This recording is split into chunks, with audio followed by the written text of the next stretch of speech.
সকাল ৬টা ২০২৪ সালের ১লা জানুয়ারি তুমি নিজেকে বলেছিলে এবারই হবে, এটাই সেই বছর যেটাতে আমি সব বাধা ভেঙে আমার স্বপ্নের দুয়ারে পা রাখব।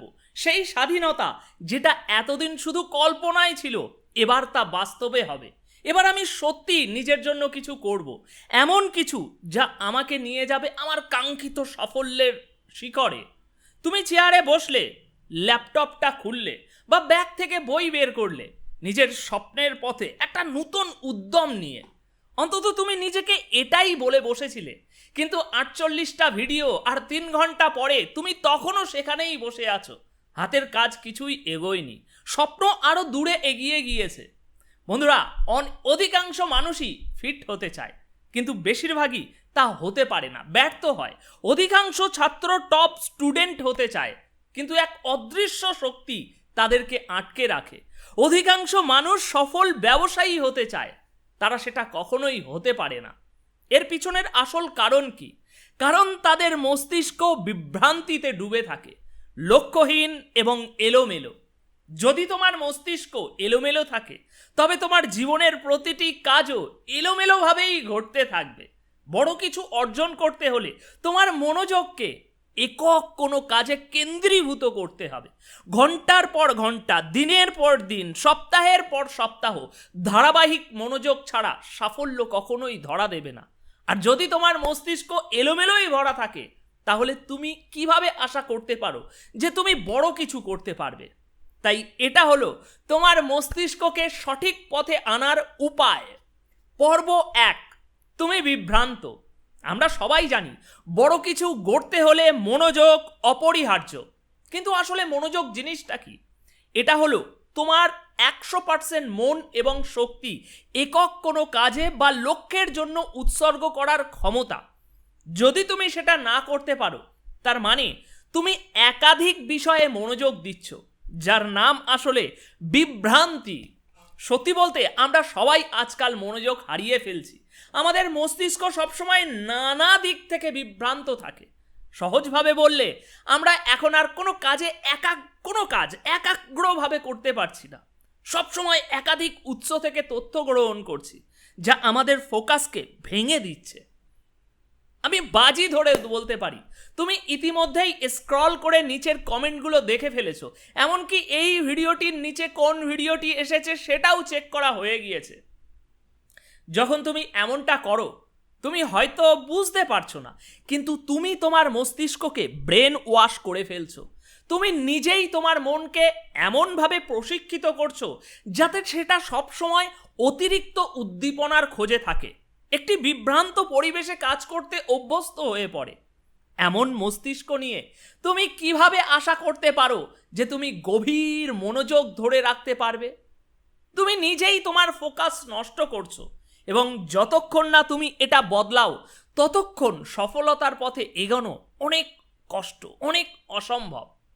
ফোনটা বন্ধ করো, রেখে দাও অন্য ঘরে, পড়ে থাকুক ২৪ ঘন্টা সেখানে। খুবই দ্রুত তুমি বুঝতে পারবে আসলে তুমি ফোনের নয়, বরং বিভ্রান্তির আসক্ত হয়ে গিয়েছো। তুমি নির্ভরশীল হয়ে পড়েছো সেই বিভ্রান্তির উপরে, যা প্রতিনিয়ত তোমার মনোযোগকে চুরি করে নিয়ে যাচ্ছে। আর যদি এই আসক্তি চালিয়ে যাও, যদি তুমি এই আসক্তি থেকে বের না হতে পারো, তবে এই ভিডিও বা এরকম কোনো মোটিভেশনই তোমাকে সাহায্য করতে পারবে না। তুমি কখনোই তোমার লক্ষ্য অর্জন করতে পারবে না। তাই এই আসক্তি থেকে মুক্তি পেতে তুমি ৩০ দিনের একটি প্রোটোকল মেনে চলবে। প্রতিদিনের কাজকে ১ ঘন্টার সেগমেন্টে ভাগ করবে। রাত ১২টা থেকে দুপুর ১২টা পর্যন্ত প্রতিটি ১ ঘন্টার ব্লকে তুমি কি করছো তা লিখে রাখবে এবং ট্র্যাক করবে। ৩০ দিন শেষে তুমি স্পষ্ট দেখতে পাবে তোমার জীবনে কতটা অপ্রয়োজনীয় কাজ তুমি করছো, কতটা অপ্রয়োজনীয় সময় নষ্ট করছো, এবং তুমি কোথায় বিভ্রান্ত হচ্ছ। তারপর যা বাকি থাকে তা হলো অপ্রয়োজনীয় সব বুলশিটগুলো সরিয়ে ফেলা। হ্যাঁ, এটা শুনতে একটু কঠিন, অকওয়ার্ড লাগতে পারে, কিন্তু সত্যি বলছি, হারানোর মতো আর কি বা আছে তোমার? শুধু একবার আমার কথা শুনে ট্রাই করে দেখো। পর্ব ২, তুমি হয়তো বিভ্রান্ত। বেশিরভাগ মানুষ জানে না জীবনে তারা কি করতে চায়, আর এর মূল কারণ হলো তারা জানেই না তারা আসলে কি চায়। আর যখন তুমি নিজের চাওয়া সম্পর্কে নিশ্চিত না, তখন তুমি জানবেই না কিভাবে এগোতে হবে, তুমি বুঝতেই পারবে না কিভাবে এগোতে হবে, কিন্তু মনের গভীরে বুঝতে পারবে যে কিছু একটা তো করা উচিত। ঠিক এই সময়ই বিভ্রান্তি তোমার জীবনকে গ্রাস করে। বেশিরভাগ মানুষ এই পর্যায়ে পুরো জীবন কাটিয়ে দেয়। তারা হয়তো কখনোই বড় কিছু করতে পারবে না, কারণ তারা জানে না কোথা থেকে শুরু করতে হবে, অথবা তারা জীবনে ভুল লক্ষ্য, ভুল পথে পরিশ্রম করে চলে। আর শেষমেশ তাদের কাছে শুধু আফসোস যে যদি তারা প্রথমেই সঠিক দিশা খুঁজে পেত, তাহলে আজ হয়তো সব কিছুই ভিন্ন হতে পারত। এই পর্যায়টাকে সাধারণত অ্যান্টি জোন বলা হয়, এবং সম্ভবত তুমি সেখানেই আছো। জীবনের এমন এক ধাপ যেখানে তুমি কিছু করতে তো চাও, কিন্তু কি করবে বা কিভাবে করবে তা জানো না, ফলে শেষ পর্যন্ত কিছুই করা হয় না। এটাই হলো অ্যান্টি জোন। এই অচল অবস্থা থেকে মুক্তি পেতে একটি কাজই করতে হবে, দ্য জোনে প্রবেশ করতে হবে। দ্য জোন হলো সেই অবস্থা যেখানে তুমি সম্পূর্ণ ফোকাস নিয়ে কাজ করো, কোনো বিভ্রান্তি নেই, শুধু লক্ষ্য আর একাগ্রতা। দ্য জোন এমন একটি অবস্থা যা তোমার প্রিয় খেলোয়াড়রা, সফল ব্যবসায়ীরা খুব ভালোভাবেই চেনে, খুব ভালোভাবেই জানে। 1989 সালের একটি গবেষণায় বলা হয়েছিল যে এটি এমন এক জায়গা যেখানে মানুষ তার জীবনের সবচেয়ে সুখী মুহূর্তগুলো অনুভব করে। তাহলে কি এই দ্য জোন?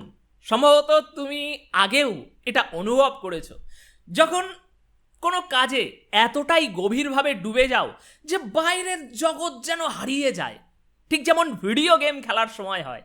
এখন কল্পনা করো যদি তুমি সবসময় এই অবস্থাতে থাকতে পারো, পুরোপুরি মনোযোগ কেন্দ্রীভূত, কোনো বিভ্রান্তি নেই। বন্ধু, এটাই সেই জায়গা যেখানে তুমি তোমার সেরাটা দিতে পারো, যেখানে সত্যিকারের সাফল্য তোমার জন্য অপেক্ষা করছে। এই অবস্থায় পৌঁছানোই আমাদের আসল লক্ষ্য। তাই আর কোনো বিভ্রান্তি নয়, শুধু তোমার লক্ষ্য অর্জনের প্রতি পূর্ণ মনোযোগ। আর সেখানে পৌঁছাতে শুধু তোমাকে কয়েকটি বিশেষ বিষয় স্পষ্ট করতে হবে। প্রথমেই ঠিক করো তুমি আসলে কোথায় যেতে চাও। বেশি জটিলতার দরকার নেই, বাহুল্য বাদ দাও। শুধু তোমার সামনের ওই দেয়ালটার দিকে তাকিয়ে থাকো আর ভাবতে থাকো, যতক্ষণ না তোমার মনের ভিতর থেকে স্পষ্ট উত্তর বেরিয়ে আসে। এবার তুমি সেই উত্তর পেয়ে গেলে এবার চিন্তা করো কিভাবে সেই গন্তব্যে পৌঁছানো সম্ভব। প্রয়োজনীয় ধাপগুলো একে একে নির্ধারণ করো। তারপর যদি প্রতিদিন সেই ধাপগুলোতে মনোযোগ দিয়ে কাজ করতে পারো, তুমি দ্য জোনে থাকতে পারবে যতক্ষণ না তুমি তোমার লক্ষ্যে পৌঁছে যাচ্ছ। কারণ দ্য জোন কি? এটি হলো এক গভীর মনোযোগের অবস্থা যেখানে তুমি নির্দিষ্ট একটি কাজের প্রতি সম্পূর্ণভাবে নিজেকে নিবেদিত করো আর প্রতিটি ধাপে প্রতিদিন একটু একটু করে এগিয়ে চলো। পর্ব 3, তোমার খাদ্যের অভ্যাস বাজে। আমরা মানুষ একটি সিস্টেমের অংশ। ঘুম থেকে ওঠা, দিন কাটানো, ঘুমিয়ে পড়া, আবার সেই প্রক্রিয়াটাকে পুনরাবৃত্তি করা, সেই চক্রটাকে। এই সিস্টেমের ইনপুট আর আউটপুট আছে। ইনপুট বলতে বোঝায় তোমার খাবার, তোমার ঘুম, যা সরাসরি তোমার কর্মক্ষমতাকে প্রভাবিত করে। যদি আজ রাতে তুমি মাত্র 2 ঘন্টা ঘুমাও, তাহলে কালকে তোমার কর্মক্ষমতা ভীষণভাবে খারাপ হবে। এটা আমরা সবাই জানি। তাহলে কেন আমরা আমাদের খাদ্য অভ্যাস উপেক্ষা করি? আমি নিশ্চিত তুমি আগে কখনো বই খুলে 2 লাইন পড়ে ঠিক তারপরেই ভুলে গিয়েছো কি পড়েছিলে। এর পিছনের কারণ তোমার খাদ্য অভ্যাস, ইনপুট আর আউটপুট। তুমি যদি বাজে খাবার খাও, তাহলে তোমার চিন্তা ভাবনাও দুর্বল হবে। আর দুর্বল চিন্তা ভাবনা নিয়ে তুমি বড় কিছু করবে যদি ভাবো, অর্জন করবে, তাহলে তোমার উত্তর তুমি নিজেই জানো। তোমার দেহ যা গ্রহণ করে, তোমার মন তার প্রতিফলন ঘটায়। তাই যদি তুমি সত্যিই জীবনে পরিবর্তন আনতে চাও এবং ভালো আউটপুট পেতে চাও, তাহলে আগে তোমার ইনপুট ঠিক করতে হবে। লক্ষ্য খুঁজে পাওয়া আর সেই লক্ষ্যের পিছনে পরিকল্পনা করা, হ্যাঁ, দারুণ ব্যাপার। কিন্তু যদি তুমি ভাঙা গাড়ি নিয়ে চলতে থাকো, তাহলে যতই চেষ্টা করো গন্তব্যে পৌঁছতে পারবে না। কাজেই তোমার খাদ্য অভ্যাসকে অবহেলা করা বন্ধ করো। এটা সহজেই উপেক্ষা করা যায়, কিন্তু বিশ্বাস করো, নিজেকে ভালো ইনপুট দাও আর দেখবে ভালো আউটপুট খুব সহজেই আসতে শুরু করবে। শুধু শরীর নয়, তোমার মস্তিষ্কও তখন পরিষ্কারভাবে এবং সঠিকভাবে কাজ করবে, এবং তখনই তুমি বড় কিছু অর্জনের পথে সত্যিকারের অগ্রগতি দেখতে পাবে। ধন্যবাদ সকলকে, অনেক অনেক ধন্যবাদ।